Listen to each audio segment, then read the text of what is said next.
So those were that set of changes that occurred in 2016. And then we got to 2017, although it didn't go into effect till July 1st. Tell us about that next shift. So at the same time all this was happening, the Department of Healthcare and Family Services, HFS for short, has maintained they're responsible for a lot of the enforcement of child support. They receive a lot of federal money, and they're under a lot of federal requirements on making sure that that parents are paying their child support. So they maintain this child support child support advocacy committee, which I ended up becoming a member of.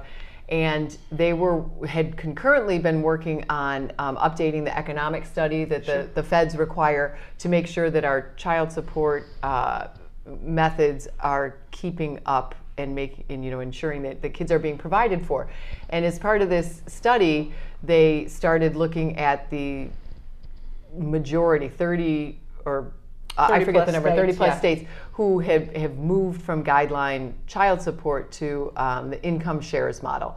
So there was a ton of work that had to be done to study that and to figure out whether this was best for Illinois. And at the end of the day, the members of that committee, HFS, the Attorney General's office, advocates, people all over the board decided it's a more complicated implementation than child support, and the calculation can be more complicated, because instead of just looking at the one parent, the payer parent's income, you're looking at both, and it's just it can be a little more complicated, although they've done a good job, I think, HFS, at putting out the tables and the charts and the calculations. So and that training their folks on helping people who are not represented, be able to work with those charts as well. And to determine. And as a family law practitioner, it's always interesting to me because you'll see people who are coming in for the first time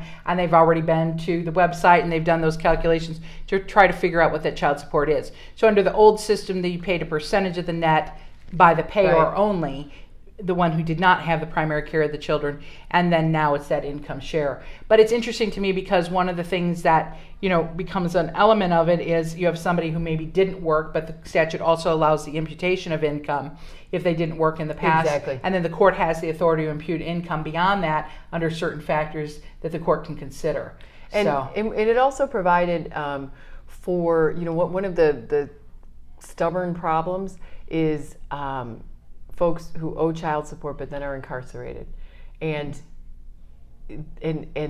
they either don't have the know-how or the resources to try and get their child support stopped while they're incarcerated, and then they come out and they've got this big arrearage built up, which it just becomes the problems a cycle in their life, right? And so even though HFS does have resources for people to do that, not everybody knows how to access them, et cetera. Right. So there were some changes in the bill that made that process a little bit easier. cleaner and easier in that sense. Exactly. Right. And then the other thing is that it is based upon net income, so then you always have the difficulty of getting to that net income change. And then I think that where I've seen as a practitioner some of the questions is if you had an old child support order, when do you qualify to modify that?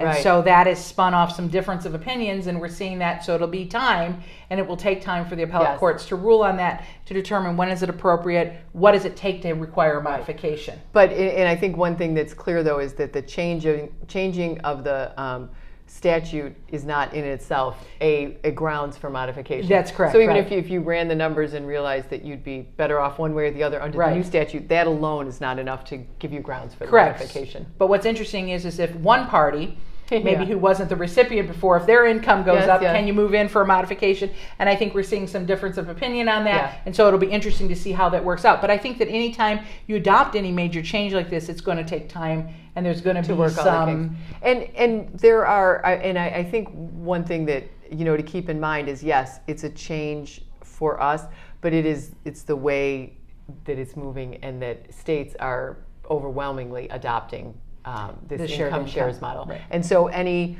glitches or problems that we have, another state has had those. Right. So the Child Support Advisory Council is still in effect, and they meet quarterly. I think we meet quarterly, and they're always getting input on how this thing is working. Sure. And there's always statutes were made to be amended.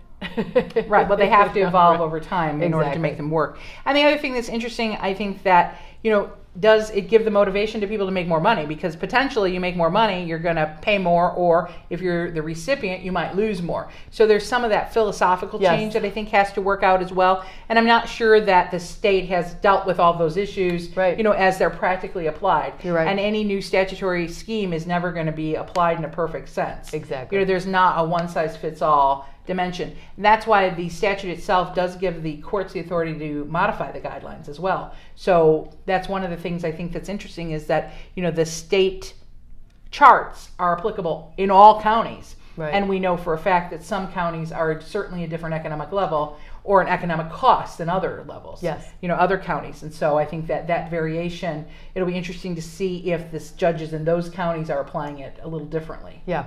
So these are just things that are going to occur because it's just a natural Right. evolution.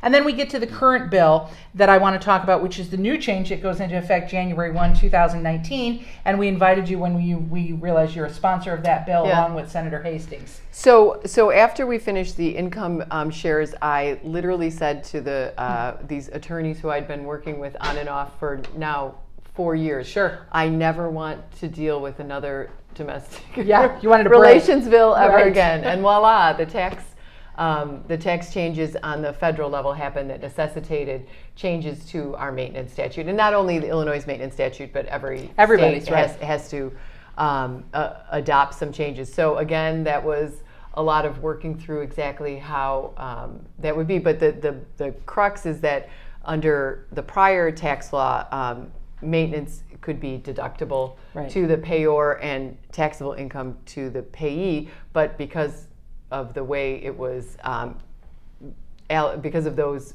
abilities, you could generally net out more money because Right. the payor To was the- generally at a higher tax level Correct. than the payee.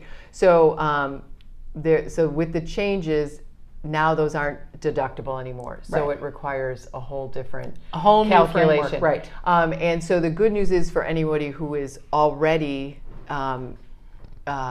paying maintenance under an order, that you're grandfathered in. Right. It doesn't change. It's for new cases, right. cases coming in. So the ones that people are divorced after January 1, 2019. And then for all of you listening, so this was the history of the modernization of the Illinois family law, and we're going to do a separate presentation on the specifics of the new maintenance bill based upon net income, which I think a lot of people are going to be interested in, and it's certainly going to change a lot of the framework.